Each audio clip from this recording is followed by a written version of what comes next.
बिस्मिल्लाहिर्रहमानिर्रहीम।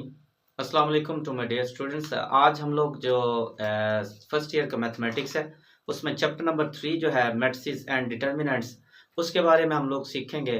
पहले मैं थोड़ा सा इंट्रोडक्शन करवाऊंगा, उसके बाद हम लोग एक्सरसाइज की चंद एक प्रॉब्लम्स को भी करेंगे। ठीक होगा? तो सबसे पहले हम लोग जानेंगे कि मैट्रिसेस क्या होते हैं। हमारे पास जो चैप्टर नंबर 3 है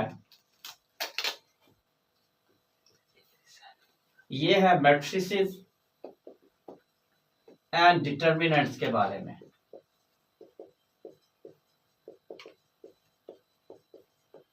ठीक हो गया? हम लोग पहले मैट्रिसेस के बारे में जानेंगे, उसके बाद हम लोग डिटर्मिनेंट्स को फाइंड आउट करना सीखेंगे। सो मैट्रिसेस बेसिकली मैट्रिक्स की जमा है। सो मैट्रिक्स क्या होता है कि अगर हमारे पास डिफरेंट ऑब्जेक्ट्स हों, हम लोग उनको क्या करें, अरेंज करके लिखें और बाद में हम लोग एक ब्रैकेट के साथ उनको लिख दें, क्लोज कर दें, तो ये हमारे पास एक मैट्रिक्स बन जाता है। यानी कि arrangement of elements into rows and columns is said to be a matrix. ठीक होगा? ये इसकी डेफिनेशन है। अच्छा, ये आप तकरीबन डेली लाइफ में इसको इस्तेमाल करते रहते हैं। अगर आप देखें तो आपकी एक शीट जो तैयार की जा रही है, जो कि रिजल्ट कार्ड की है, तो वहां पर भी तकरीबन आपने मैट्रिक्स को यूज किया होगा। इसी तरह आप डेली रूटीन में आप अपने स्कूल जाते हैं, कॉलेज जाते हैं स्टडी के लिए, तो आप देखें कि असेंबली हो रही होती है, तो उसमें भी बच्चे जो होते हैं रोज और कॉलम के अंदर बैठे होते हैं। तो ये भी जो चीज़ है, ये भी, इसको भी हम लोग कहते हैं ये एक मैट्रिक्स की फॉर्म में है। सो तकरीबन हर जगह आप लोग यूज कर रहे हैं। हत्ता कि आप अगर बाजार जा रहे हैं, आपने कोई चीज़ खरीदनी है, लेट्स सपोज के आप बाजार गए हैं, तो वहां पर आपने क्या किया, शॉप 1 पर गया और शॉप 2 पर गया। सो पहले मैं शॉप 1 लिख देता हूँ यहाँ पर, और यहाँ पर शॉप नंबर 2 लिखता हूँ। अच्छा, यहाँ पर दो मैंने चले यहाँ पर ड्रेस लगा दिए, एक रेड हो गया और एक चले मैं व्हाइट कर लेता। ठीक हो गया? अच्छा, जब शॉप 1 पर गए तो रेड के मैंने वहां से 2 जोड़े लिए और व्हाइट के मैंने वहां से 3 सिलेक्ट कर लिया। इसी तरह जब आप शॉप 2 पर जाते हैं तो वहां से आपने चले, मान लिया कि वहां पर आपने रेड के 3 सिलेक्ट किए हैं और व्हाइट के आपने वहां पर 1 सिलेक्ट किया। सो अगर मैं इनको रिमूव कर दूं तो ये, इसको मैं इस फॉर्म के अंदर लिख दूं तो ये एक मैट्रिक्स की फॉर्म बन जाती। ठीक हो गया? अच्छा, अब ये जो हमारे पास मैट्रिक्स बना है, ये जो इसके अंदर वाली चीजें पाई जाती हैं, इनको हम लोग इनकी एंट्रीज का नाम देते हैं। ये इसके ऑब्जेक्ट्स भी होते हैं। ठीक हो गया? इस साइड पर जो हमारे पास लिखी जाती है, इसको रो का नाम दिया जाता है। ये रो 1 और ये होगी रो 2। इसी तरह जो इस साइड में वर्टिकली लिखा जाता है, इसको कॉलम 1 बोलते हैं, इसको कॉलम 2 बोलते हैं। ठीक हो गया? सो ये तो था हमारे पास मैट्रिक्स। मैट्रिक्स क्या होता है उसकी डेफिनेशन मैंने आपको बताई। उसकी रोज क्या होती है, रोज जो हॉरिजॉन्टली लिखी जाती है ये रोज होती है, और वर्टिकली जो लिखा जाता है उसको हम लोग कॉलम बोलते हैं। ठीक हो गया? अच्छा, इतना पता चल गया। जो इसके अंदर हमारे पास चीजें पाई जाती है उनको हम लोग एंट्रीज का नाम देते हैं। अच्छा, उसके बाद नेक्स्ट हमारे पास आ जाता है ऑर्डर ऑफ मैट्रिक्स।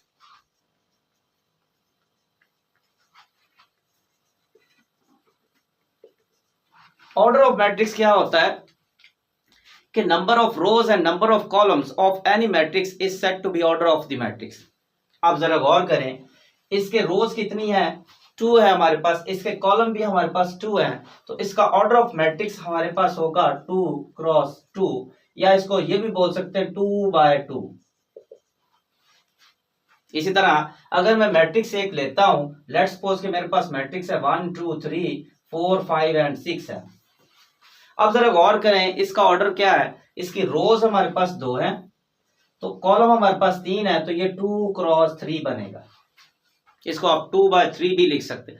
याद रखिएगा, पहले हम लोग रोज को लिखते हैं और बाद में हम लोग कॉलम को लिखते हैं जब हम लोगों ने ऑर्डर को लिखना होता। ठीक हो गया? सो ये हो गया इसका ऑर्डर।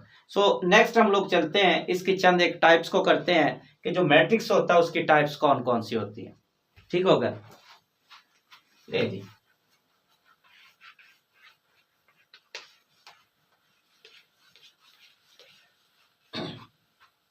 अच्छा, फर्स्ट इसकी टाइप जो होगी, जिसको हम लोग कॉलम मैट्रिक्स कहते हैं।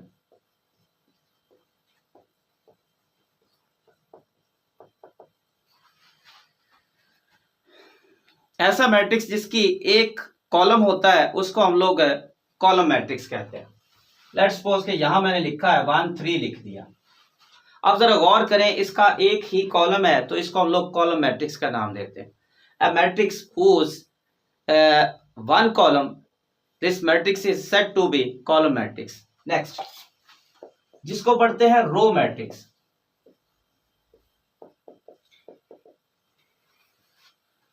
ऐसा मैट्रिक्स जिसकी रो एक होती है उसको रो मैट्रिक्स। अगर मैं इसी को यूं लिख देता हूं 1 3 करके, तो ये हमारे पास रो मैट्रिक्स बन जाएगा। ठीक हो गया।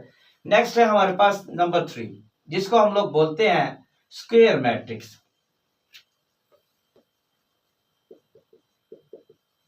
ऐसा मैट्रिक्स जिसकी रोज और कॉलम की तादाद एक जैसी होती है। लेट्स सपोज कि मैं यहां लिखता हूं 1 2 3 4, इसकी रोज 2 हैं, कॉलम भी कितने हैं, 2 हैं, तो लिहाजा इसको स्क्वायर मैट्रिक्स बोलते हैं। A matrix whose number and rows, number of column and number of rows are similar in number, then this matrix is said to be square matrix. अच्छा, नेक्स्ट हमारे पास 4 नंबर, जिसको कहते हैं रेक्टेंगुलर मैट्रिक्स।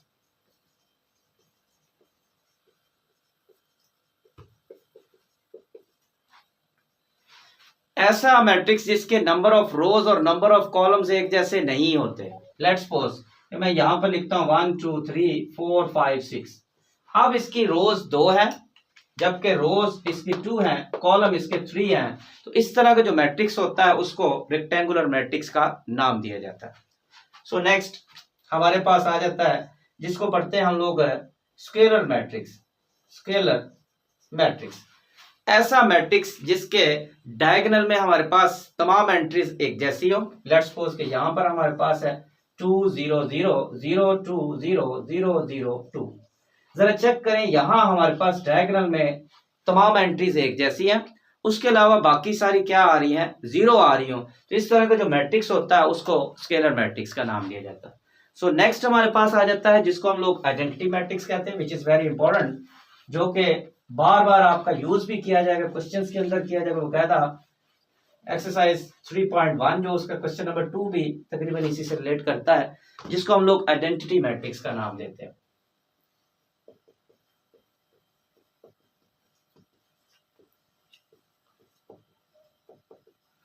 ऐसा matrix जिसके diagonal में 1 1 है, उसके अलावा बाकी तमाम जितनी भी एंट्रीज है वो सारी 0 आ रही। लेट्स सपोज के यहाँ है 1 0 0 0 1 0 0 0 1। अब जरा चेक करें, इसका ये जो डायगोनल है इसमें तमाम एंट्रीज 1 1 है, बाकी इसके जितनी भी एंट्रीज है वो सारी 0 हैं। तो इस तरह का जो मैट्रिक्स होता है उसको आइडेंटिटी मैट्रिक्स बोलते हैं, और इसको हम लोग हमेशा आई के साथ डिनोट करते हैं। अब इसका जरा गौर करें कि इसकी रोज कितनी है, 3 ही रोज है और 3 ही कॉलम है, तो इसका अगर ऑर्डर भी लिखना चाहे तो यहां पर हम लोग लिख सकते हैं 3 रोज एंड 3 कॉलम। सो नेक्स्ट हमारे पास आ जाता है जिसको हम लोग कहते हैं डायगोनल मैट्रिक्स।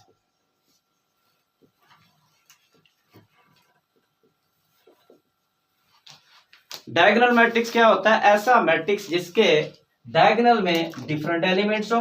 लेट्स सपोज के 2 0 0 0 1 0 0 0 5, इसके डायगोनल में डिफरेंट है और बाकी सारे तमाम 0 हैं। इस तरह का जो मैट्रिक्स होता है उसको डायगोनल मैट्रिक्स का नाम दिया जाता है। सो नेक्स्ट हमारे पास आ जाता है जीरो मैट्रिक्स। ऐसा मैट्रिक्स जिसकी तमाम एंट्रीज 0 हो।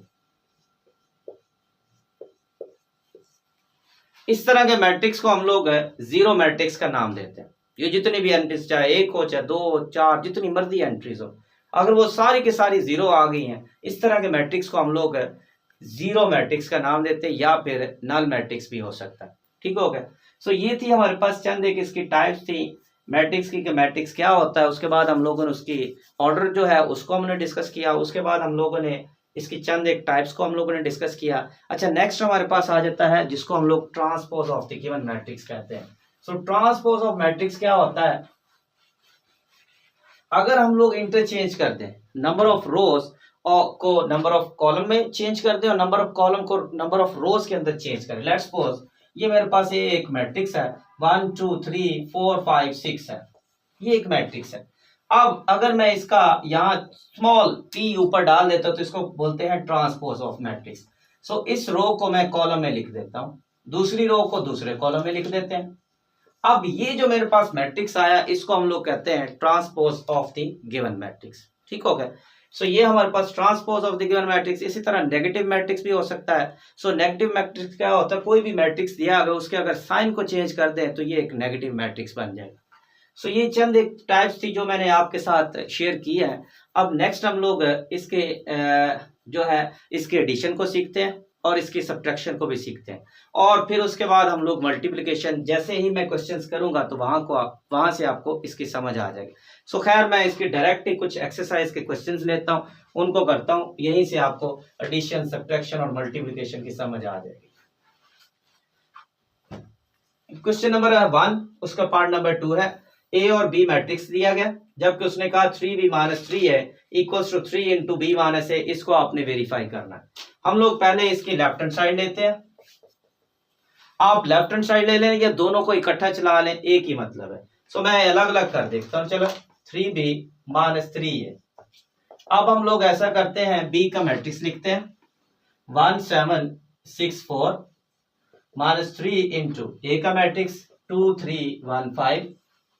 पहले हम लोग इनको मल्टीप्लाई करेंगे, 3 को 3 21, 3 8 3 6 18, 3 4 12 माइनस फिर से 3 को करेंगे 6 9 3 और 15। अब इसमें से इसको हम लोग सब्ट्रैक्ट करेंगे तो ये आ गया। अब देखो इनका जब आप लोग सब्ट्रैक्ट कर रहे होते हैं, ऐड कर रहे होते हैं, तब हमारे पास जो मैट्रिक्स दोनों ऐड हो रहे होते हैं, सब्ट्रैक्ट हो रहे होते हैं, उनका ऑर्डर सेम होना चाहिए। इसका ऑर्डर 2/2 है, इसका भी 2/2 है। तो अब एडिशन और सब्ट्रैक्शन यहाँ पर पॉसिबल है। तो अब हम लोग क्या करेंगे, ये होते हैं क्रॉसपोंडिंग एलिमेंट्स, ये क्रॉसपोंडिंग, इसके क्रॉसपोंडिंग ये और इसके क्रॉसपोंडिंग ये है। सो क्रॉसपोंडिंग में से क्रॉसपोंडिंग को सब्ट्रैक्ट करते हैं और उसी को ऐड करते हैं। ठीक हो गया। सो 3 - 6, इसी तरह इसके क्रॉसपोंडिंग ये है 21 - 9, जगह हमने छोड़ देनी है।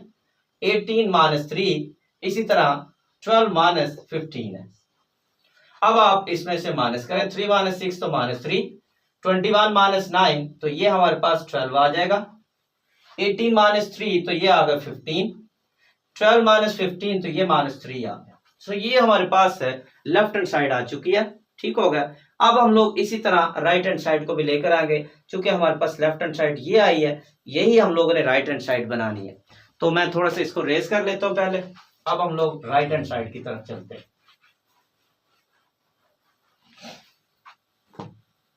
सो राइट हैंड साइड हमारे पास है, इसमें हमारे पास 3 इंटू बी माइनस ए, यानी कि अब हम लोग क्या करेंगे, पहले b में से a को सब्ट्रैक्ट करेंगे, उसमें उसके बाद हम लोग 3 से मल्टीप्लाई करेंगे। सो 3 इंटू बी का मैट्रिक्स है 1764 माइनस a का मैट्रिक्स है 2315। अब इसमें से इसे माइनस करें, 1 - 2 तो -1, 7 - 3 तो 4, मैं डायरेक्ट ही करने जा रहा हूं। सो 6 - 1 तो 5 आ गया, 4 - 5 तो -1 आ। अब हम लोग ऐसा करते हैं, मल्टीप्लाई कर लेते हैं 3 के साथ, ये -3, ये 12 बन गया, ये 15 बन गया, और इसको किया तो -3 आ गया। अब जरा चेक करें लेफ्ट और राइट, हमारे पास दोनों साइड्स जो हैं वो एक जैसी आ गई। सो इस तरह से हम लोगों ने इसको प्रूव कर लिया। ठीक हो गया। सो आप लिख सकते हैं hence proved that 3b - 3a equals to 3 into b minus a. ठीक होगा। ये हमारा पहले वाला क्वेश्चन मुकम्मल होगा। इसका पार्ट नंबर 1 आप लोगों ने खुद से करना, इंतहाई आसान।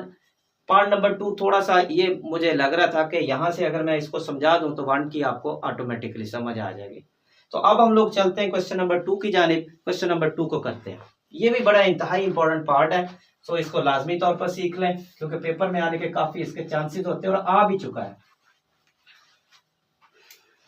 अच्छा, ये हमें दिया है क्वेश्चन नंबर 2। इसका ए हमें मैट्रिक्स दिया है अयोटा 0 1 माइनस अयोटा।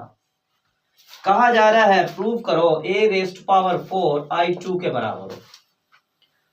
अब I2 का मतलब होता है आइडेंटिटी मैट्रिक्स। अब ये 2 शो कर रहा है, 2 ही रोज हैं और 2 ही इसके कॉलम है, यानी कि I2 का मतलब है कि ये हमारे पास आइडेंटिटी मैट्रिक्स है, ये वाला, इसके 2 रोज हैं और 2 कॉलम, ये शो कर रहा है। अब ये वाली जो फॉर्म है इसको हमने ये बनाना है, अब A4 है तो A4 का, जबकि हमें तो A दिया हुआ, A से ही हमने A4 बनाना है। हम लोग क्या करते हैं, यहां मैं लिखता हूं कंसीडर A स्क्वायर को लिख सकते हैं A इंटू A, ठीक हो गया, मैंने इसको यूं लिख दिया। नेक्स्ट A हमारे पास क्या है, योटा 0 1 माइनस योटा, फिर से योटा 0 1 माइनस योटा। अब हम लोग क्या करेंगे, इनको मल्टीप्लाई करेंगे। सो मल्टीप्लिकेशन जरा सीख लें। किसी स्टूडेंट ने अगर मल्टीप्लिकेशन सीख ली, समझे, उसके लिए मैथ्स कोई मुश्किल नहीं है, उसने सारे मैथ्स सीख लिए अगर उसने मल्टीप्लिकेशन को सीख लिया।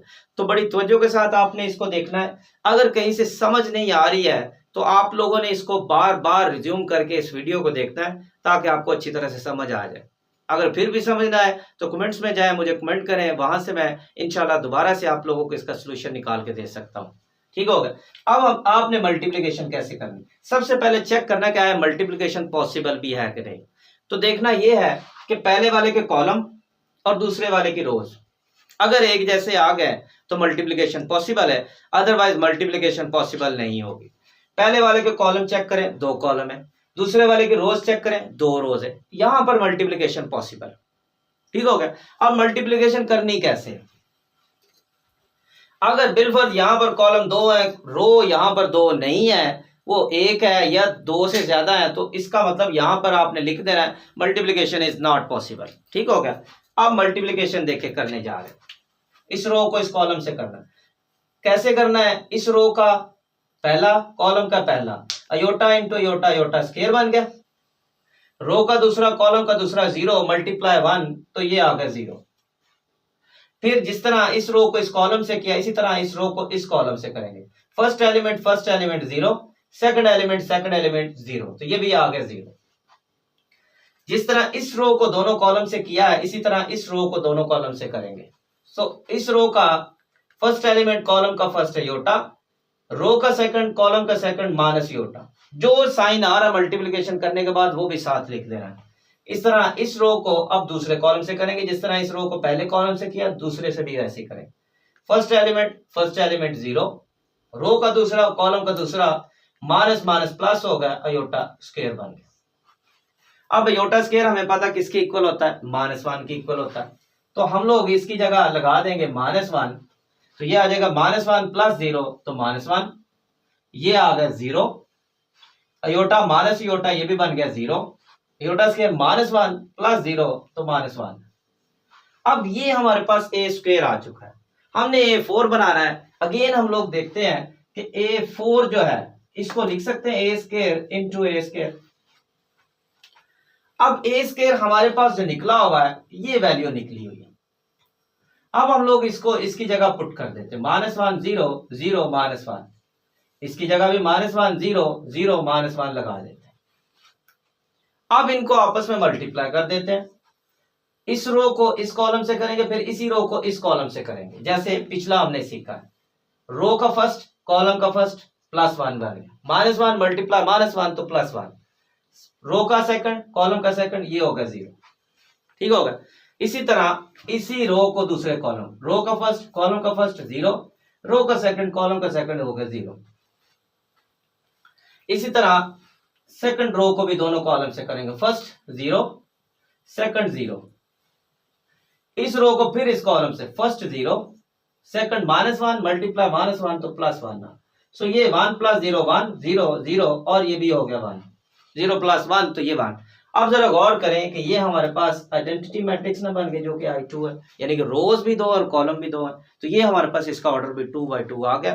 तो लिहाजा जरा गौर करें, हम लोगों ने इसको प्रूव कर लिया।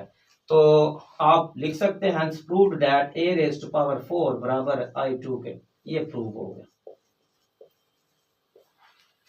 उम्मीद है आपको समझ आई होगी। नेक्स्ट हम लोग ऐसा करेंगे कि जो चैप्टर नंबर 3 है और एक्सरसाइज 3.1 है उससे रिलेटेड इंशाल्लाह हम लोग कुछ और प्रॉब्लम्स को करेंगे जो इंपॉर्टेंट होंगी उनको करेंगे। बाकी की थोड़ी देर के लिए हम लोग उसको छोड़ भी देंगे तो कोई मसला नहीं, लेकिन इंपॉर्टेंट मैं पहले आपको करवा दूंगा।